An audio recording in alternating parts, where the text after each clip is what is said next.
น้น้ำล้น น้ำล้นทาง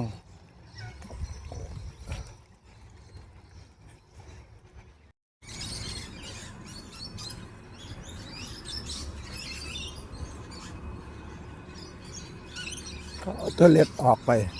ก็ให้บุญไว้ก่อนเนี่ย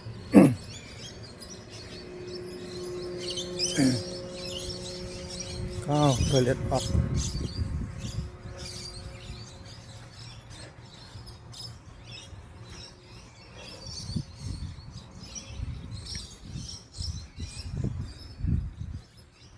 เมื่อก่อนนี่ก็เฮ็ดบุญอยู่ภาคนี้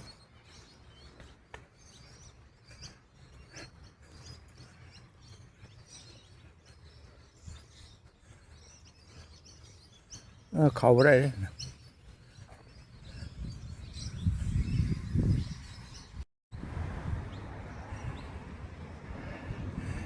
ของการเมือง มื้อนี้ยางมาฮอดในเมืองของการเมืองในซีวิกเซ็นเตอร์เขาเอฟคริสต์มาสสงสัยมีคนตายเลยเขามาเซาฮอคอมมูนิตี้ฮอลุงเขือขาวมดคือสิเป็นคนตายสงสัยคนเอเชียนใส่เสื้อขาวคนนั้นนี่เขาบ่ได้ใส่มดตัวนี้นะ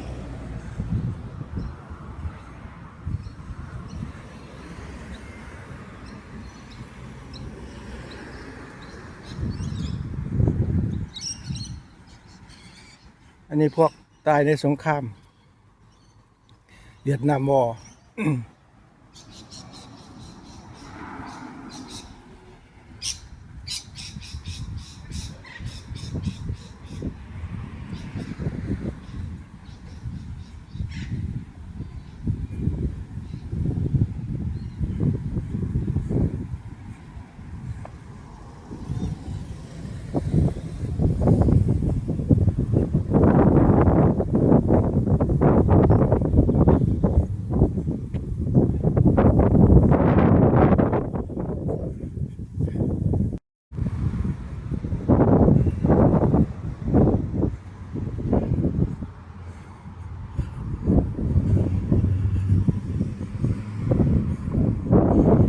นั่นเศร้านี่บ่มีรถร้านค้ายังบ่เปิด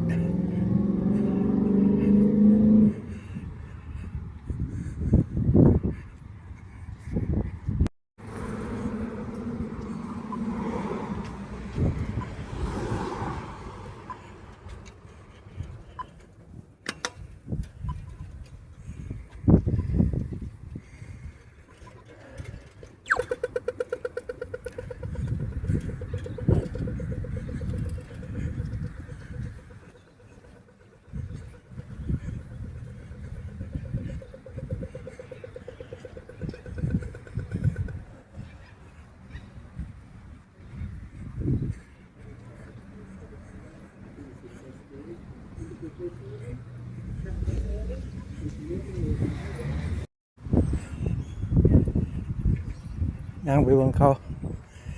คริสต์มาสอยู่สนามเล่นนี่กันนี่ใจกลางเมืองใจกลางเมือง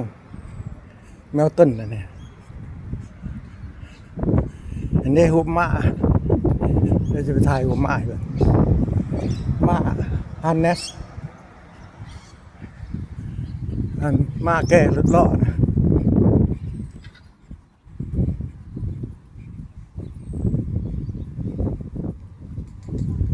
เล่นมาแก่แล้ว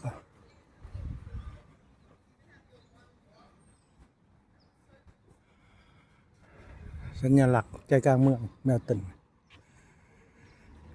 คริสต์มาสมีรายการนั่นนะบอลแสดงนั่นนะ